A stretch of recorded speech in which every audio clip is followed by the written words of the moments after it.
Okay, so today we have Kara Thomason here, and Kara, thank you so much for doing this for us. I know y'all are getting ready for your first matches this weekend, so that's exciting. Kara is the Director of Volleyball Operations here at Clemson, and so with this, we're in the week of Director of Ops and Resilience, right? Okay, so I thought it'd be a good time for you guys to hear from someone who's actually doing it as a former DOVO, Director of Basketball Operations. This job is no joke, and so I'm really excited to learn from Kara today. We appreciate your time, and I'm going to turn over to you to maybe tell us a little bit more about yourself and your background. Yeah, for sure. I definitely appreciate you guys having me. Like I said earlier, not really sure how I got pulled into this, but I definitely appreciate it and appreciate you guys taking the time to just listen to what I have to say. I don't know if you'll learn anything, but I definitely just appreciate the opportunity to kind of speak on what I do a little bit, because I definitely love it and it's a really big passion of mine. But like she said, my name is Kara Thomason. I'm the Director of Volleyball Operations here at Clemson. I've been here for going on 3 years now. Previously, before I started working in college athletics, I was a high school biology teacher.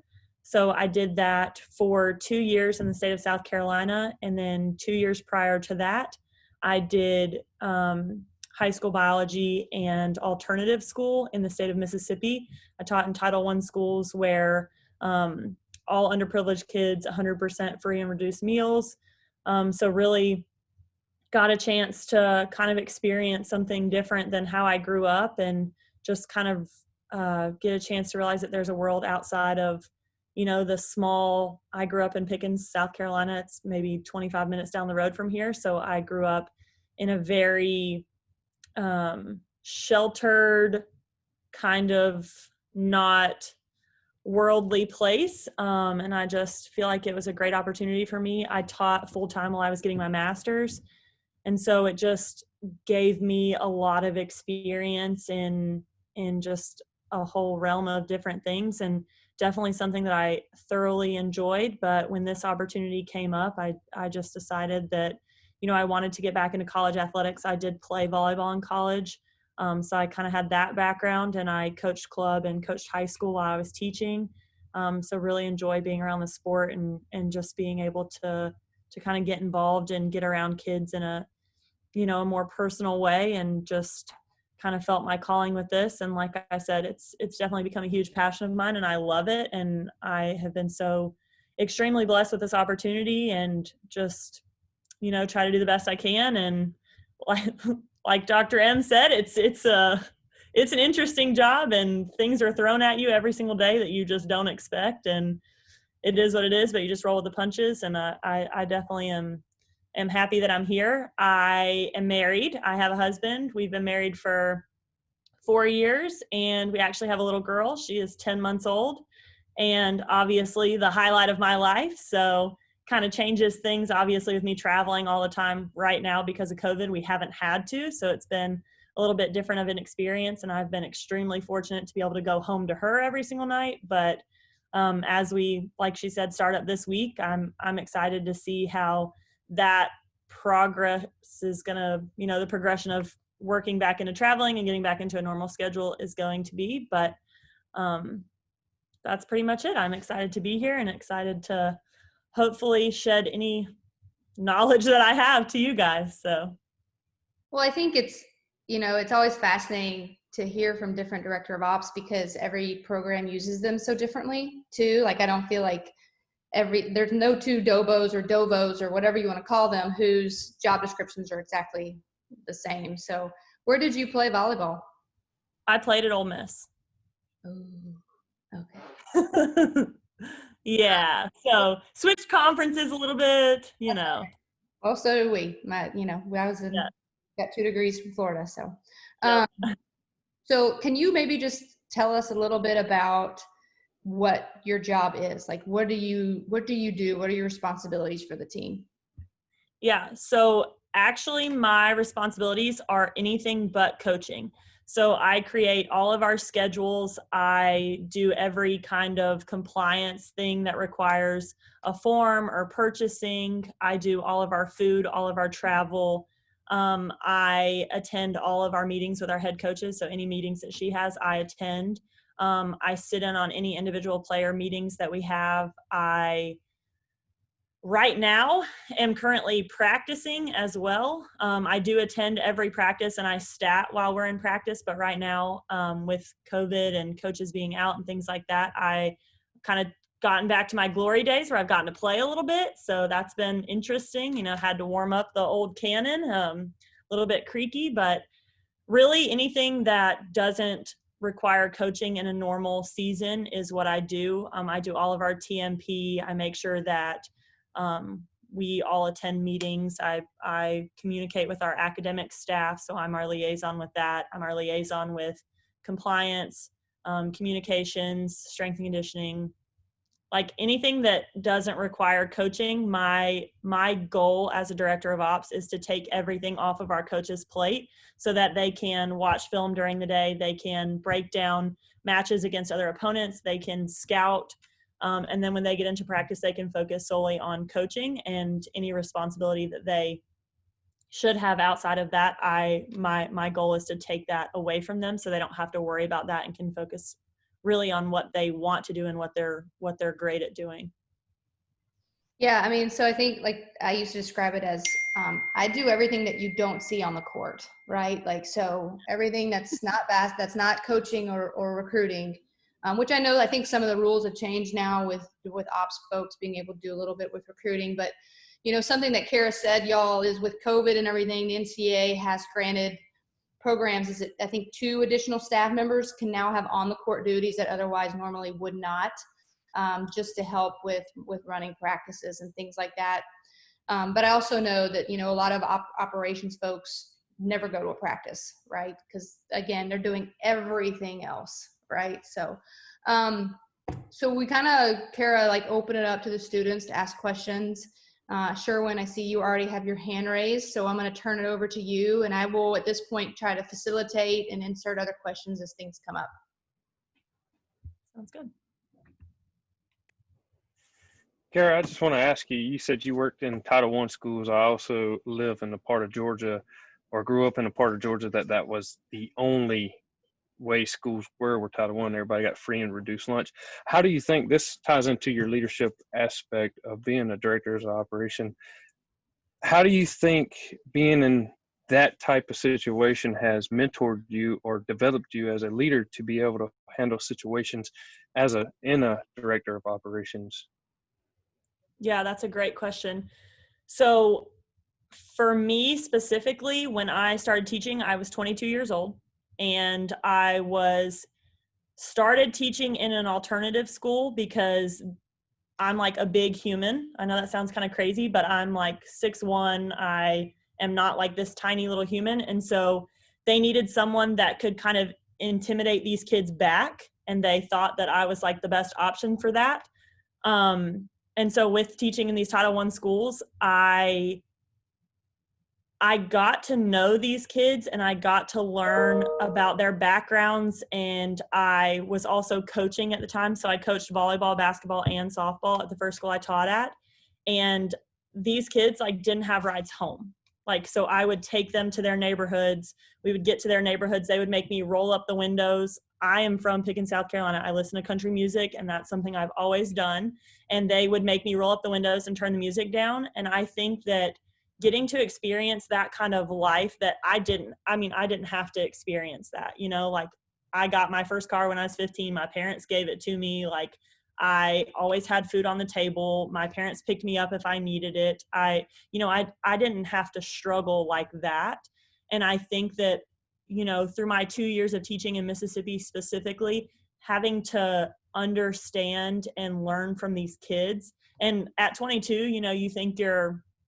you think you have it all figured out. You're like, oh, I'm a professional and I'm, working a job and I'm making my own money and I'm on my own and independent. And I'm, I was still in school at the time, but, it was, my teaching was kind of connected to that. I was in an alternate route teaching program, but learning from these kids made me grow up more than I ever thought, because they looked at me as a leader, as someone that they, needed to learn from. And I had to drive them home, and I, had to I had to be there when their friends got shot. And like, I know it sounds crazy, but it just made me see things in a different light, and it made me love on these kids. And I think that for me and my role as director of ops, I have it really easy because I don't have to be the punisher now.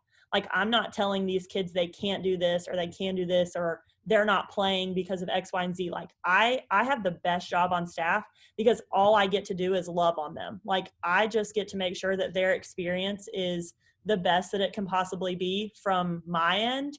So they get whatever food they want. They, and even if it makes my job a little bit harder, like, I want them to know that I'm here to support them, because in the end, they, have to then go out on the court and perform, and they have to take whatever coaching comes from our coaching staff. And of course I support our coaching staff, but I get the opportunity to not have to, be the one that brings down the hammer. And I get the opportunity to just support them. And I feel like my time in Mississippi specifically really developed that for me, and has allowed me to invest a little bit in these kids.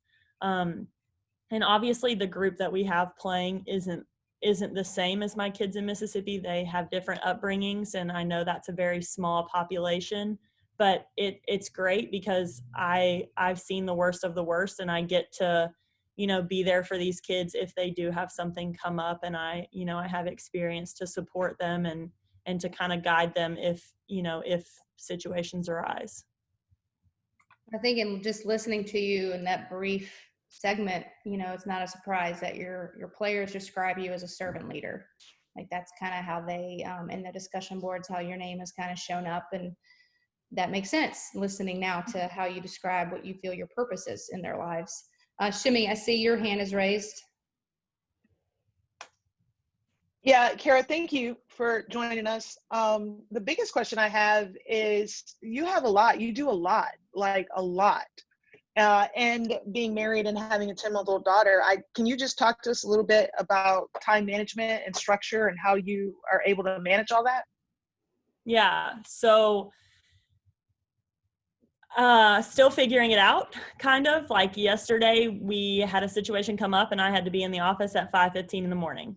And there are just, I will say my husband is literally a godsend, and, he doesn't have as crazy of a schedule as I do. So in the mornings, he, sometimes has to take our daughter. Thankfully, my mom watches our daughter, and we live literally across the street from her. So I have it very easy with that. We just take her and drop her off at Nana's house, and that has been a huge blessing. Like, my mom quit her job to watch my daughter. And I know that sounds crazy, but it has been like, I don't know how we would have survived without my mom. But I think for me, the biggest thing is I have to manage when I do things, because I get home, and when I get home, I am strictly at home from the time of 5:30 to 7. So usually when I get home, it's around 5:30 right now. I feed my daughter, I play with her for a little bit, and then she goes to bed at 7. So I have a very short window, and I want to make sure that during that time she gets my full attention, because that's important to me. But when she goes to bed at 7, that's usually when I pull out my computer, and my husband and I will watch movies, or, we'll talk or whatever it is. And I usually do work in that. I usually have to cut myself off around 12. I say, like, after 12, I just have to put the computer down, and whatever needs to be done, I can do it the next morning. There are some mornings occasionally where I have to come in early and I have to get stuff done. And again, my husband takes my daughter and drops her off at Nana daycare, and that is what it is. But a lot of times our head coach is amazing and allows us to kind of have a flexible schedule. It's a get in and get your stuff done. So I usually drop my daughter off at about 8 in the morning. I mean, she gets up at 6:15. So we have about an hour and 45 minutes in the morning where it's just her and I, which has been wonderful. And I get my time with her in, and I get to spend a little bit of time with her before I drop her off and then come into the office. And then when I'm in the office, so we actually have moved offices today. We've started moving, so that's why there's like nothing on my walls or anything. But I like came into the office because no one else is in here, and I like shut my door. So that's how I like get a lot of things done is I find a hiding space and I like hide from everybody. I'm like, okay, nobody needs me for 20 minutes. I need to get everything done in 20 minutes that I can. So I do a lot of work at home, and it just is part of the job. And my husband, like I said, has been extremely supportive, and he understands that it's my job and it's what I do. And he just lets me do what I need to do. So great question though. That's awesome. I'm very jealous of your mother living across the street. Amanda's parents are here this week, and this is the first time I've been in our house by myself since August. So good for you and good on your mom. Like, I showered for 45 minutes this morning. Yes. I don't know the last time I showered. I put perfume on for you guys, even though you can't smell me either way. But yeah, it's true. So what do you do speaking kind of along that line, what do you do then to take care of yourself? Honestly, I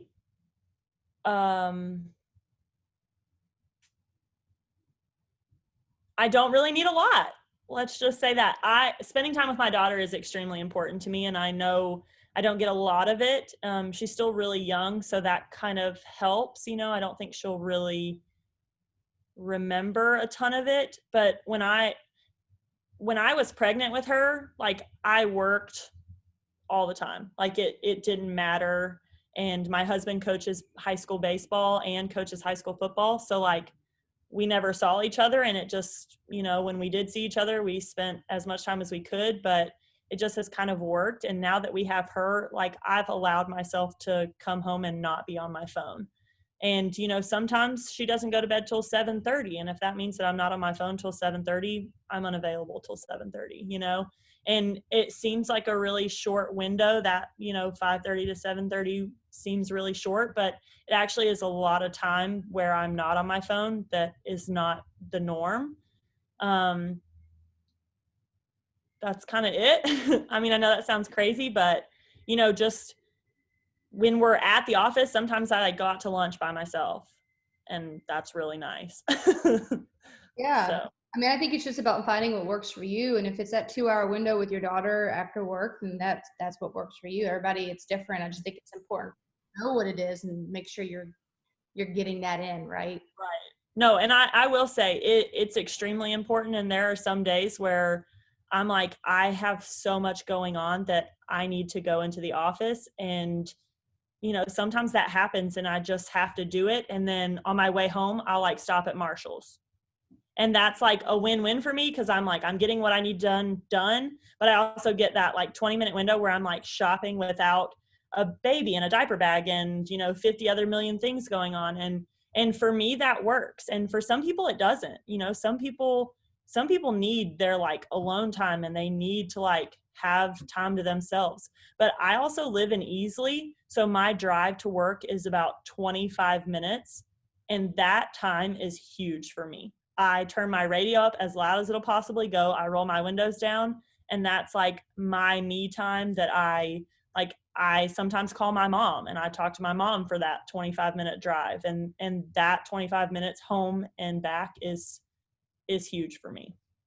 Yeah, I mean, I'll be honest, and we'll move on from this, but I do think it's important to talk about. I know we have a lot of guys on the call right now, but as parents, I firmly believe that being the best parent you can be means also being the best you can be. It's also about, leading yourself first and leading yourself well, which is something that we've talked about in the class. And I'll tell you, like, I'm seriously on the struggle bus right now with finding that time, that uninterrupted time, whether it is 20 minutes in Marshall's. Like, I'm listening to Wheels on the Bus in the car. I'm not listening to podcasts or even music. Well, I'm listening to music, just Wheels on the Bus.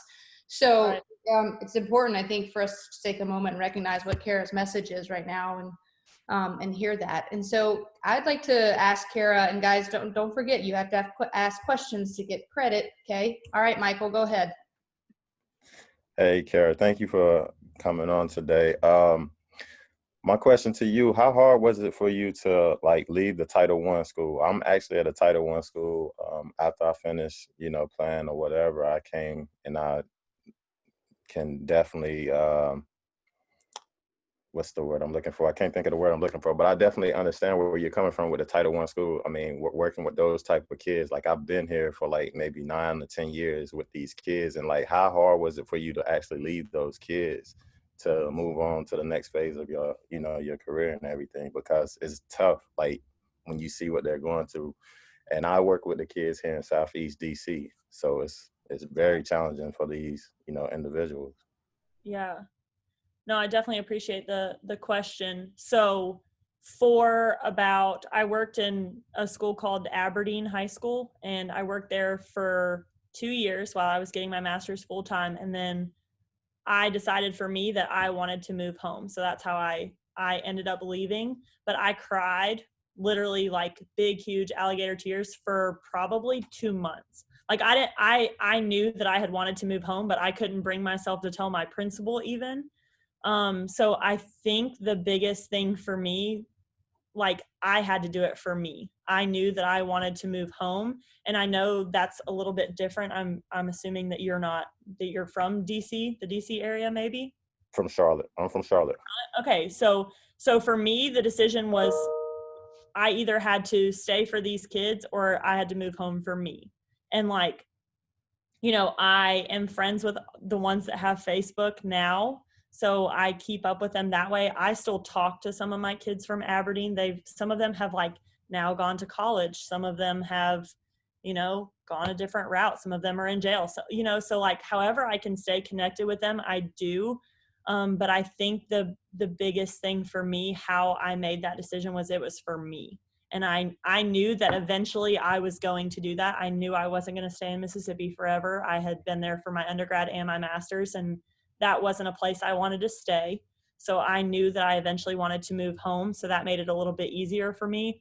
But if I was from Mississippi, if I had lived in Mississippi my whole life, I would probably still be teaching at Aberdeen. So I don't know if that answers your question, but I mean, it was hard. I mean, It was so hard, but I had to do it for me, you know. I appreciate it. Thank you. Yeah, thank you for the question. All right, Jody, and then Joe. Hi, Kara. I was just curious, what attributes have you seen, whether from coaches that you played with or that you've worked with, that you value and that you would personally use in your own leadership, I guess, tendencies? Yeah. One attribute that actually our associate head coach here at Clemson has is she is extremely passionate about what she does. And just in normal conversations with her, like talking about volleyball or talking about, you know, something that's going on with work, like she is so passionate about what she does that she is like, you're like, yeah, that's it, you know? And so I think that one thing just I've learned from her since I've been here is like, if you are not passionate about what you're doing, like you got to find something that you love. And, you know, I don't think it started out that way for me here. I think it was something that I enjoyed and I like my job. But after working with her and like having conversations with her, like I have like grown to have a passion about this. And I think that's definitely one big thing. I think you have to have a passion about for what you do or, you know, who you work with and things like that. I also think that one thing that I've learned from a head coach that I had when I was in high school, and I will never forget him, is you have to love it. Like you have to love, if you're working with kids, you've got to love those kids, and you have to, you know, be willing to like put your heart into it. And so I know those two things kind of like coincide with each other, but both of them have definitely made an impact on me. And I think love and passion are two things that like I want my kids to know I love them. I want my kids to know that like this is my passion, and whatever they need to succeed is like what I'm going to do because of those two things. Great, thank you. Yeah, of course. Makes me think of that Maya Angelou, you know, people, they won't remember what you said or what you did, but they'll remember how you made them feel. Yep. All right, we got Joe and then CJ. Hey, Kara. So what challenges have you and the coaching staff been going through with the COVID environment? Specifically, too, this will be the second part of the question, is even for recruits coming in, right? Because for high school volleyball, either seasons are getting canceled or getting pushed to the right. and you're really having to rely on the club season. Yep. Yeah, so one of our biggest challenges, as we kind of talked about at the beginning, is we have thus far had to cancel 4 of our matches. So the planning that goes into traveling is like, I plan all of our trips the May before we travel in a fall. So all of my plans that for me specifically, that's been so huge, as I've had to backtrack and then cancel everything. And then we've like rescheduled our matches, and then I've planned everything for the rescheduling, and then those get canceled. So for me, that's been a huge thing. That's been just a headache in and of itself, the canceling and rescheduling and trying to figure out if, some hotels won't even take a group as big as ours, and we only travel 25 people. So that's been a big challenge. But like I said, the canceling of the matches for our coaching staff puts in, countless hours of video scouting, planning. They, training, all of this time into getting our girls ready for these matches and getting themselves prepared, just to turn around and 3 days before our match get canceled. So I think for them, it has been so frustrating, and I understand that it's been frustrating. Like they have put in, I can't even imagine the amount of hours it has taken them to do some of the stuff that they bring to the table, and then 3 days before a match it gets canceled. And some of these matches that have been canceled, we haven't even rescheduled. So that's been, I know for them, I'm sure that's got to be frustrating. So that's kind of the first part of it. The second part, our associate head coach is also our recruiting coordinator. And although we can't bring kids onto campus, she has done this virtual campus visit tour thing that we do via Zoom. And it is like the recruit is on a visit at Clemson. Our associate head, takes them through a campus tour, and there are like all these videos and this interactive stuff. And then all of our support staff has been phenomenal. And since March, we have probably done like 25 of these virtual visits that take like 6 hours in a day to do these. And like, it is intense, but they have worked so hard to like fit us into their schedule and to take 45 minutes to talk to these recruits just like they would in person.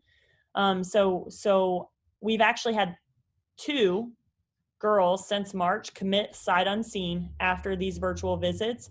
And it has been something that's been phenomenal for our program. We're not where we want to be. We want to have these kids on campus so they get the feel of it.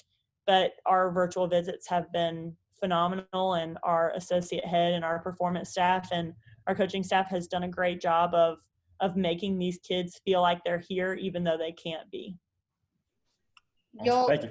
Y'all will hear from Jackie, who's the associate head coach. Jackie recorded a video, I think the first time I taught this class, and so y'all will hear from her later this semester, so just make a note of that. Shimi, I was just curious, obviously you're a great resource. Do you have anything to add about COVID impacting recruiting and from a women's basketball standpoint?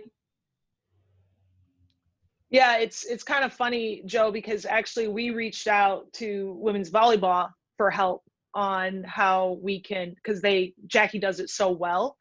And so you just have to be creative. We've even done some really cool things where we've actually gotten on a golf cart and literally drove FaceTime to recruit and drove her around campus on the golf cart, to kind of just anything to try to be real time. Another thing that we've done that's been really good is you're trying to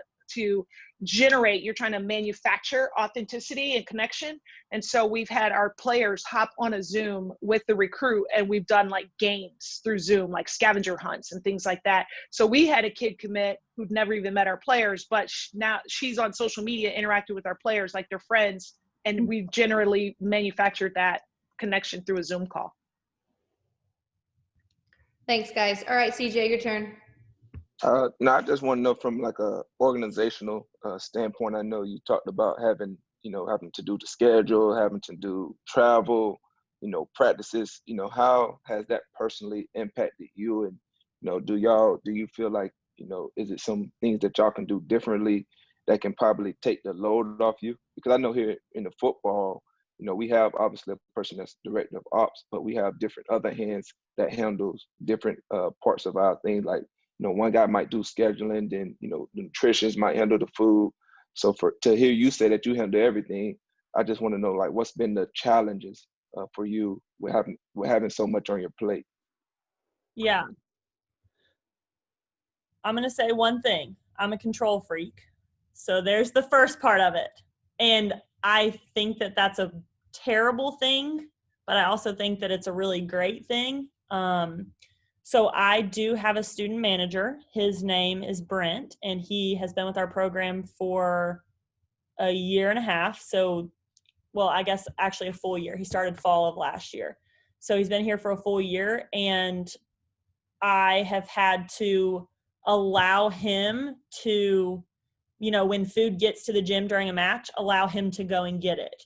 And like, I know that sounds like such a small thing, but again, I'm a control freak. And like, for me, that is huge. But during last season, I couldn't carry heavy stuff because I was 9 months pregnant.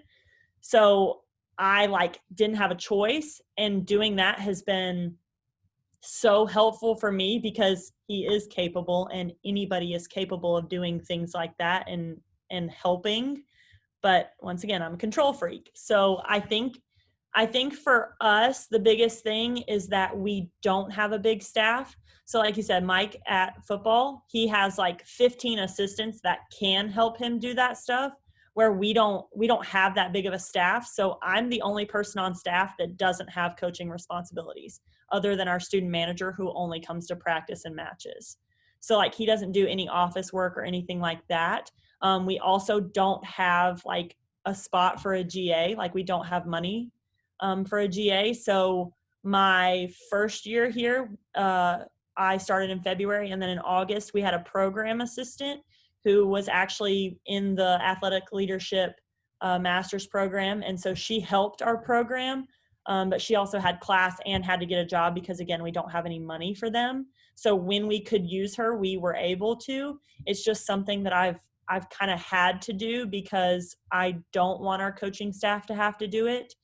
When I was pregnant and out on maternity leave, they took away my privileges on Teamworks so that I couldn't mess with the scheduling and stuff like that. They took away all of my privileges with email, and that was a choice our head coach did, bless her, because she needed to. I was literally in the hospital giving birth to my daughter and on my phone talking to our student manager. So she kind of cut things off at that point.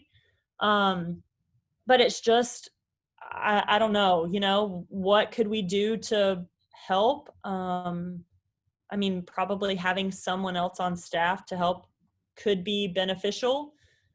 But I don't know, it's hard to give my control away. Sounds like a really great, resume builder and volunteer experience to anyone who lives in Clemson and is getting a master's and doesn't have a job. I promise I feed you guys a lot. You get sick gear. I could make it worth it. I don't have any money, but I can make it worth it. Maybe we'll find a way for athletic leadership to help you with that moving forward, Kara. So you kind of talked a little bit about passion, love, you like control.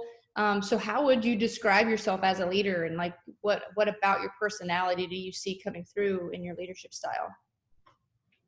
Yeah, I definitely sometimes am extremely selfish, but I definitely try to be a servant leader. I want people to know that I'm here to serve them no matter what role I'm in. So our student manager works directly under me, technically. And for someone working directly under me, I want them to know that no matter what, I'm here to be a resource. So I am here for you. I am here for your benefit. I'm not here to control what you do. I'm not here to tell you what to do. I'm here to guide you, and I'm here to allow you to grow in whatever role that you want to be in. And I think that that's super important. I have worked under principals in the past that they wanted things done this way, and that was the way it was going to be. that's hard for people that, not people aren't the same. People work, better under different environments, and people, work their own way. And for me, I love structure. Like, I like to be told, like, I have this, this, this, and this. And I like to know that once I get those things done, I'm good. And so I think that a big learning thing for me, but something that I really, really strive to do in my leadership role, is to allow people to grow in what suits them. In the end, they have to get the task done that they need to get done. Like, it has to be done. But if it's just not the way I envisioned it, but it's done and it's right and it's good, then I can't complain about that. My vision is definitely not always the best. So I think that's one big thing. I think another thing is allowing and understanding that when people grow, sometimes they move on.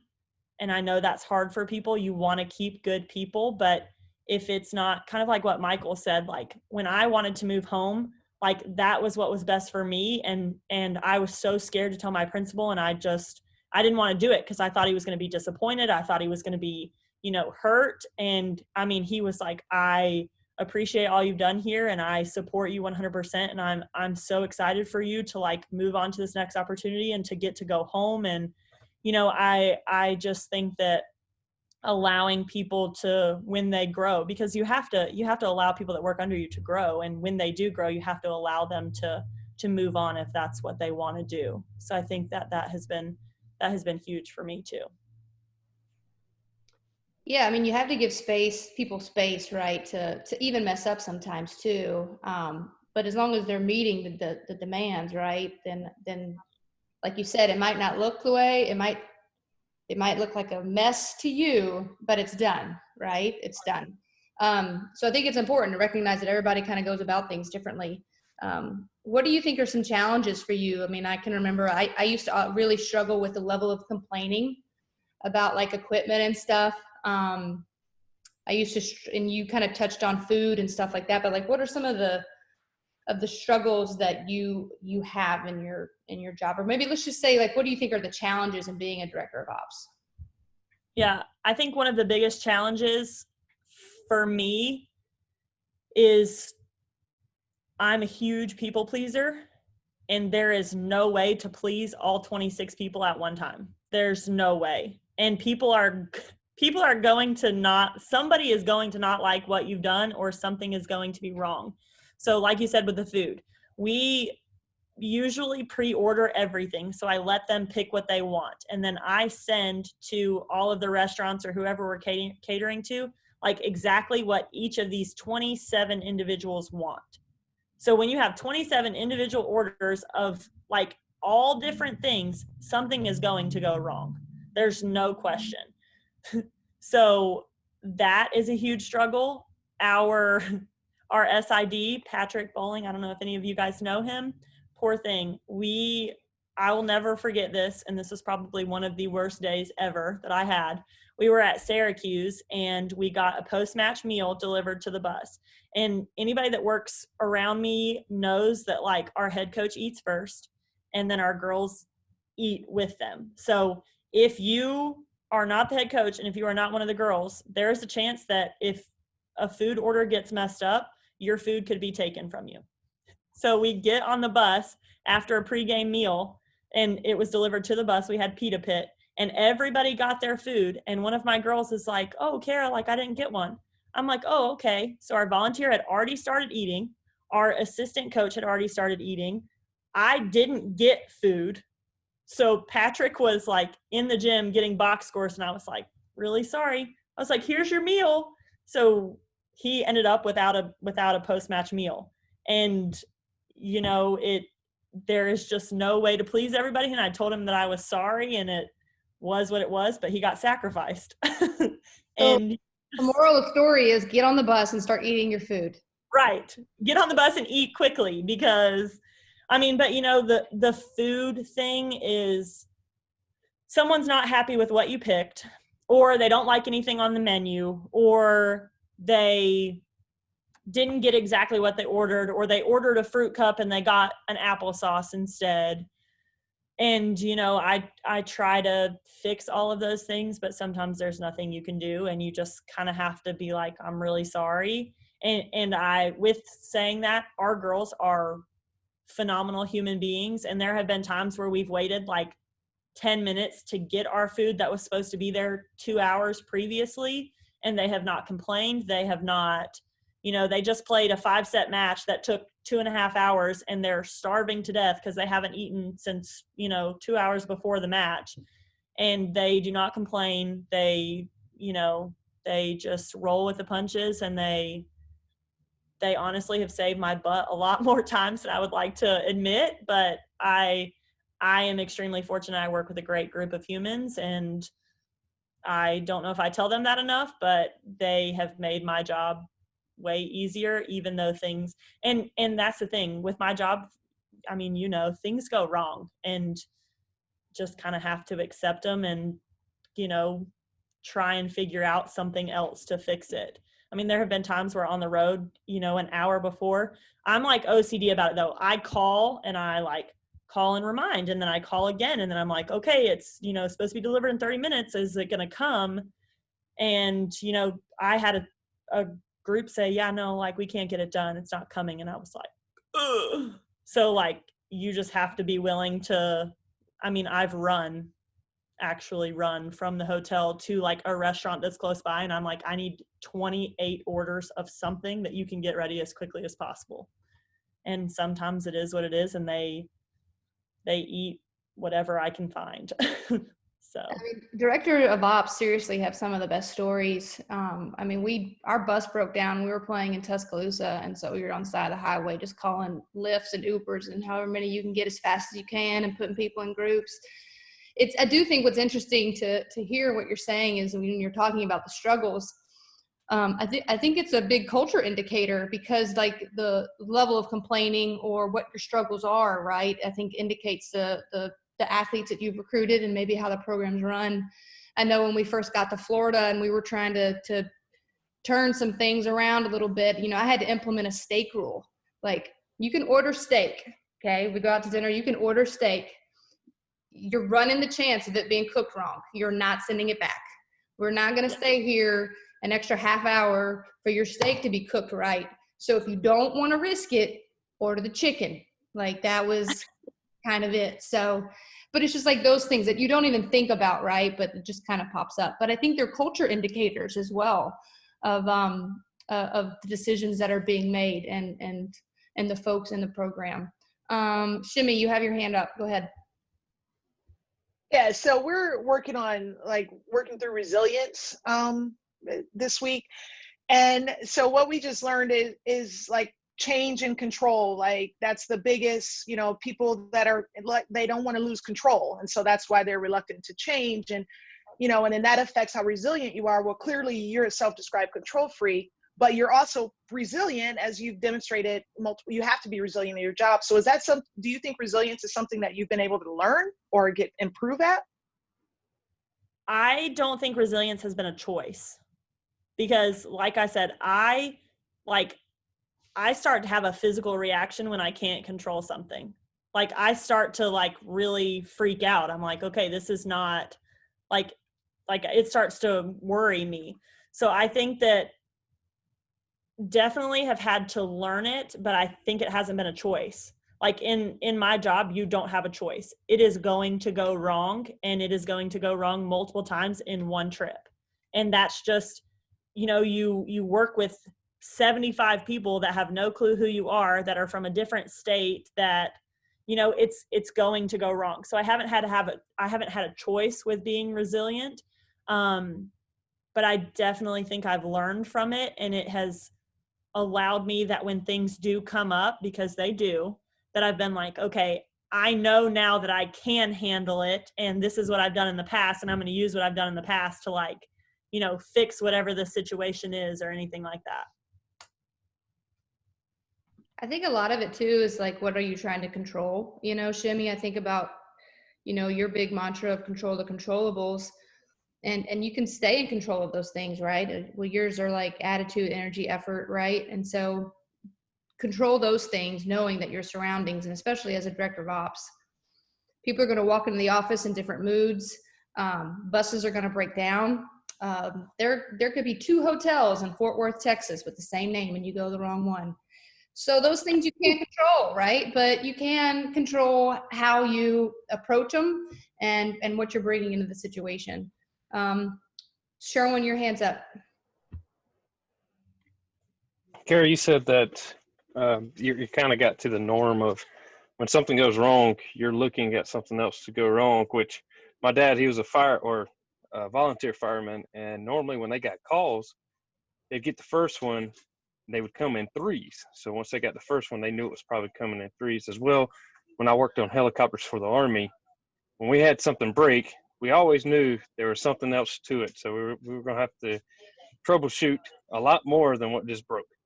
So would you say that you have, I guess you'd say, evolved to knowing that once something else happens, I better be on my toes because something else is about to come up. So get my mindset ready? Yes and no. That definitely is a thing, but I think for me is that I have to mentally, specifically when we travel, because that's typically when things do go wrong. You know, when we're at home and it's just the normal weekly schedule, things are pretty set in stone and things don't typically go as wrong when you're just at home practicing. But when we travel, I have to prepare myself like the morning of. So if we leave at 2:30 in the afternoon, like I get to the office around 6 a.m. and like I am already prepared. Like we play Miami this weekend at home. So this is like an easy trip for us because we're at home. We're not traveling. We use Airmark, which caters from the university. So like we do a pregame snack. So I usually order like Smoothie King or Cocoa Bowls or, you know, Jimmy John's, whatever the girls want. But if I order Cocoa Bowls, I also call Smoothie King and I'm like, hey, I just want to let you know that I may be calling in an order of 27 smoothies. So like I already know that it could potentially go really wrong, but I have to prepare myself to have a backup. So when we travel, we have a bus on deck that could potentially come get us. And if there are food places that I've ordered from that aren't the hotel or anything like that, I have called 5 other places to let them know we could potentially be placing a big order.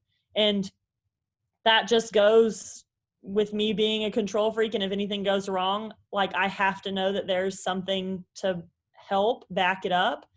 But I prepare myself well before we even leave for the trip to like know something is going wrong. I also have a binder that is literally my life, and it's got any kind of like gratuity forms that we have to fill out. It's got all of our travel information. It's got all of our contracts for where we go. It has all of the food places with the order confirmations in it. And I think every food place we've ever gone to really hates me because I like ask them to confirm 50 million times and they like send me an email and I like go overboard with it. And I know that, but I'm a control freak and I have to know that it's going to go right. And if it's not, I have to know that I have a backup plan for whatever goes wrong. So, but I think that you having the backup plans also speaks to your ability, like, to be resilient, because then like that's how you're prepared, right? Like that's how you are, you know that something could go wrong, and then that's how you're prepared to change in the moment. So thanks, Maddie. I will say that, but my computer's also on 3%, and that's why I'm walking around now. So like obviously I'm not prepared, but thankfully our volunteer is hooking me up. So not as good as I'd like to be always, but. Oh, you're good. CJ, you had a question?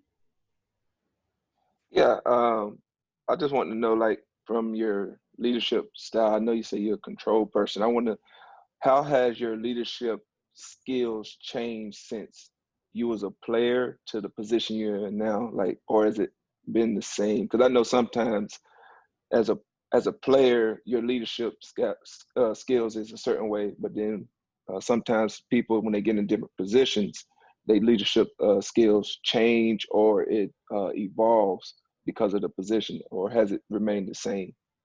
Yeah, so when I was a player, I was extremely vocal. I was a captain for 2 years, so I was allowed to kind of have that up front. Thank you. Yeah. Up front and like, you know, I made the decisions and things like that. Working as a director of ops, I do not make decisions without our head coach approving them. So that has been a huge change for me because it's not my program. It's not something that I control. You know, she likes to tease and say that I'm the boss, but I'm really not, and I don't make any decisions without her. So I think that specifically from my playing experience has been a huge change. I made all the decisions when I played. I mean, of course we had a head coach, but, you know, I chose what we wore and I, you know, communicated with our team and I don't do that as much here. Obviously I communicate with the team and I make decisions in terms of like where we eat and stuff like that, but I always get our head coach's approval because in the end, I think my form of leadership here is way different than when I played. You know, I have to be a leader under her and I have to know that no matter what I'm doing, I'm representing her. And so I have to do it in a certain way to how she wants it done. And that could be, she wants me to wear blue on Mondays and that's what color we wear. And that's just what you have to do. But I feel like my leadership is if she says she wants us to wear blue, I'm going to wear blue every single Monday. And that's just an example. She doesn't say that, but you know, I just have to, I think for me, being a leader in my role is a direct representation of her. So if she wants something done, it's going to be done to the best of my ability because it's usually coming from her. And someone on the outside looking in isn't going to say, wow, this team like, you know, wears the same thing and walks the right way. The director of ops does such a great job. No, they're going to say the head coach obviously has her team in line.